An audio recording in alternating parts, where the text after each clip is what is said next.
খবর বের হয়েছে বাংলাদেশে কোন দিকে যাচ্ছে অর্থনীতি, তারপরে কি বন্ধ হচ্ছে কারখানা, কমছে কর্মসংস্থান।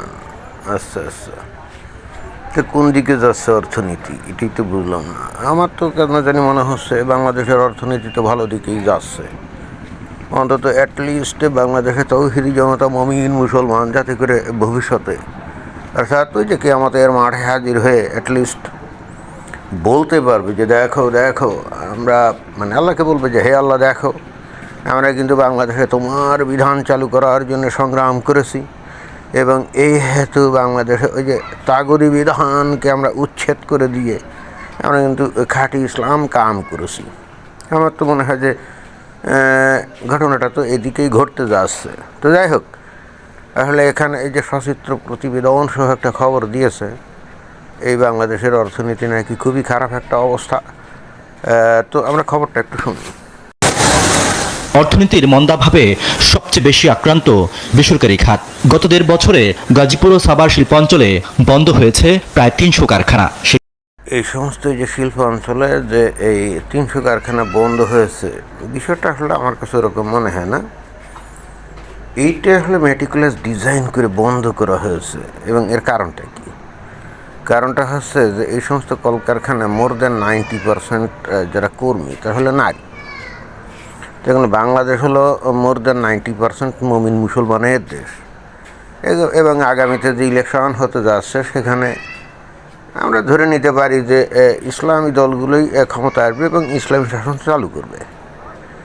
তো ইসলামী শাসন যদি চালু করে আর তখন যদি এই কলকারখানাগুলো তারা বন্ধ করে দেয় তাহলে তো বিপদ।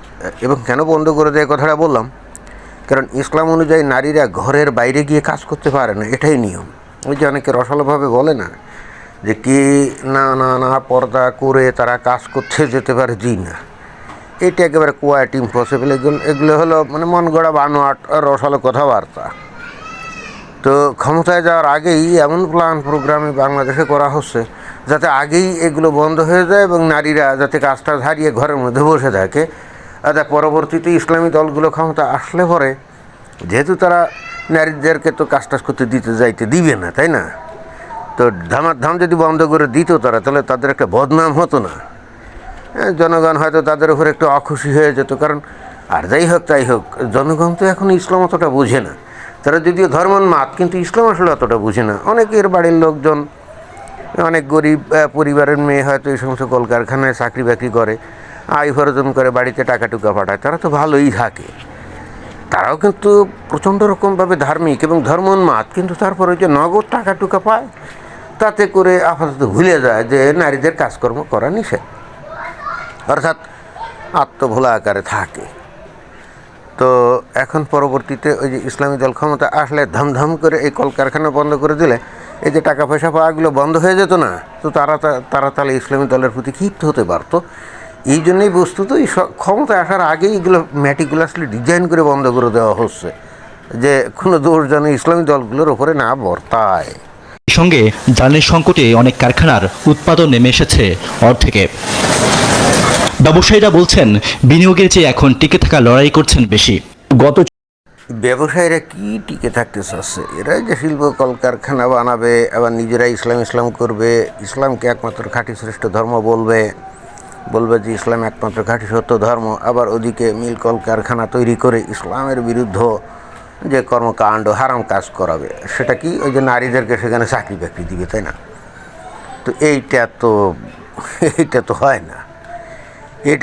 এখন কিছু ব্যবসায়ী তারা শুধুমাত্র সাময়িক টাকা পয়সার লোভে এই যে হারাম কাজ বাংলাদেশে চালাবে, এইটা তো হতে পারে না। অতএব ইসলামী দলগুলো ক্ষমতায় যাওয়ার আগে ম্যাটিকুলাস ডিজাইন করা হচ্ছে যাতে এগুলো বন্ধ করা যায়। তো অতএব কিছু ব্যবসায়ী যদি ক্ষতির সম্মুখীন হয় বা তারা ব্যবসায় টিকতে না পারে, তো সো হোয়াট, তাদের জন্যে তো ইসলামকে বরবাদ করে দেওয়া যায় না, তাই না? ২৪ মাসের অন্তর্বর্তীকালীন সরকারের কাছে আমাদের অনেক আশা থাকা সত্ত্বেও সম্পূর্ণ আশা আমাদের ভঙ্গ হয়েছে। কোনো ধরনের সহায়তা আমরা এই গার্মেন্টস সেক্টর পাইনি। শুধুমাত্র তাদের সংকোচনমূলক নীতি এবং সবকিছু টাইটেনিংয়ের যে নীতি, সেই নীতির ফলে আমাদের ব্যবসা বাণিজ্য একেবারে রসাতলে গিয়ে। এই যে ভাই, আপনি এত ফালতু কথা বলেন কেন? এই যে অন্তর্বর্তীকালীন সরকার, তাই না, এটা যখন ক্ষমতা আসছিল তখন কি এরা কখনো বলছিল, প্রতিশ্রুতি দিছিল যে আমরা ক্ষমতায় গেলে তোমাদের ব্যবসা বাণিজ্যের উন্নতি করাবো, তোমাদের ব্যবসা বাণিজ্য আরও যাতে প্রসারিত হয় সেই ব্যবস্থা আমরা নেব না, এই ধরনের কোনো প্রতিশ্রুতি তো তারা দেয়নি। কি দিয়েছিল নাকি? এমনকি তারা বাংলাদেশে গণতন্ত্র প্রতিষ্ঠা করবে, ধর্মনিরপেক্ষতা প্রতিষ্ঠা করবে, এই সমস্ত কোনো কিছু তো বলেনি। আমরা শুধুমাত্র খালি শুনেছি বাংলাদেশ থেকে নাকি ফ্যাসিস্টদের উচ্ছেদ করবে। ভালো কথা, ফ্যাসিস্ট উচ্ছেদ হয়ে গেছে, কিন্তু তার পরিবর্তে তারা তো এমন কোনো প্রতিশ্রুতি আমাদেরকে দেয়নি। হ্যাঁ, আর তুমি কাদের কাছে এই সমস্ত ব্যবসা বাণিজ্যের উন্নতি আশা করছো? তোমাদের ব্যবসা বাণিজ্যের নানা রকম সুযোগ সুবিধা দিবে, এটা তুমি কাদের কাছ থেকে আশা করছো? এই যে 5 আগস্ট 2024 সালে যে আন্দোলন হলো, যে আন্দোলনে শেখ হাসিনা দেশ ছেড়ে চলে গেলেন, তাই না? তো এই আন্দোলনের পিছনে ছিল এই যে ইসলামিস্ট যে শক্তি, তারাই তো। তারা যে আন্দোলন করলো বাংলাদেশে ইসলামী শাসন কায়েমের জন্য, এটাই তো না অন্য কোনো কারণ? তারা তো নিশ্চয়ই গণতন্ত্র, ধর্মনিরপেক্ষতা এইগুলো প্রতিষ্ঠা করার জন্য তো তারা আন্দোলন করেনি। ইসলামী দলগুলোর কাছে মনে হয়েছিল যে আওয়ামী লীগ এরা হলো ইসলাম বিরোধী শক্তি, এবং তাদের যে নেতা শেখ হাসিনা, সে ছিল আবার বাংলাদেশের প্রধানমন্ত্রী, রাইট? ইসলাম অনুযায়ী কোনো দেশের শাসন ভার তো কোনো নারীর কাছে হস্তান্তর করা যায় না, বা কোনো দেশে যদি নারী শাসন ক্ষমতায় থাকে তো ওই দেশের ওপরে তো আল্লাহর গজব পতিত হয়। এই জন্য ইসলামী দলগুলো সব ঐক্যবদ্ধ হয়ে এই শেখ হাসিনার বিরুদ্ধে লড়াই করছিল। তো এদের উদ্দেশ্য কী ছিল? যে ইসলামে এই বাংলাদেশ থেকে তাগদি বিধানকে উচ্ছেদ করে দিয়ে ইসলামী শাসন কায়েম করবে, এটাই তো, উন্নত কোনো লক্ষ্য উদ্দেশ্য ছিল না। তো সেইগুলো করার জন্যই তো তারা কাজ করে যাচ্ছে ম্যাটিকুলাস ডিজাইন অনুযায়ী, তাই না? তো সেখানে তোমাদের ব্যবসা বাণিজ্য রক্ষা করতে গেলে তো তাদের হারাম কাজ করতে হবে, যেটা একটু আগে আমি কিন্তু বললাম যে তোমাদের ব্যবসা বাণিজ্য টিকে থাকা এর মানে হচ্ছে তোমরা যাতে আরও বেশি নারীদেরকে কর্মসংস্থান দিতে পারো, তাই না? তো এটা ভয়ঙ্কর রকমভাবে একটা মানে ইসলাম বিরুদ্ধ ঘটনা না? তো এটা তো তারা হতে দিতে পারে না। তারা তো গত 1.5 বছর ধরে তোমার সাহায্য করবে কি? তারা তো বরং চেষ্টা করে গেছে ওই কান্তিকভাবে যে তোমরা যাতে উচ্ছেদ হয়ে যাও। বোঝা গেছে? এরপরেও যেটুক হয়তো তোমরা উচ্ছেদ হবে না, হয়তো কোনো মতে টিকে থাকবে। তো পরবর্তী অংশটা কিন্তু করবে ভারত। ওই যে ভারত ওই যে এখন ওই যে ইউরোপীয় ইউনিয়নের সাথে ফ্রি ট্রেড এগ্রিমেন্ট করছে না, তো সেখানে কিন্তু এখন ইউরোপে তাদের ওই যে গার্মেন্টস পণ্য সেটা কিন্তু ট্যাক্স ফ্রি আকারে কিন্তু প্রবেশ করবে।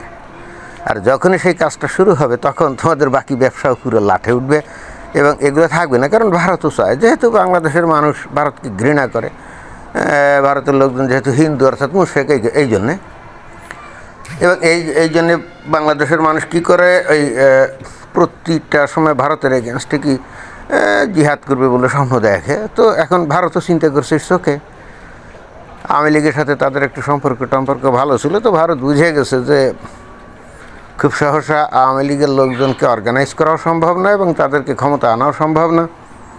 সুতরাং অবশেষে ভারত মনে হয় এই সিদ্ধান্তই নিয়েছে, ওকে ফাইন, বাংলাদেশের লোক যা চায় সেটাই হোক, ইসলামী শাসনই চালু হোক।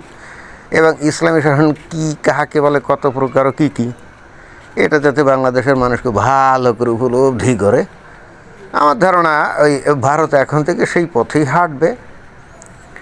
একটা ভিডিও তো অলরেডি করেছি যে বাংলাদেশকে তারা হাতে না মেরে ভাতে মারবে, এবং সেই প্রক্রিয়া কিন্তু অলরেডি তারা শুরু করে দিয়েছে, এবং আগামীতে এটা আরও প্রকট হবে।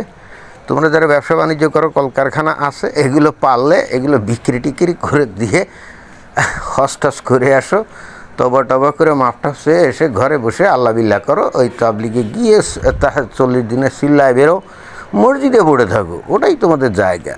ব্যবসা বাণিজ্য এগুলো তোমাদের জায়গাও না, আর এ জায়গাতে তোমাদের মানায়ও না। বোঝা গেছে? ধন্যবাদ।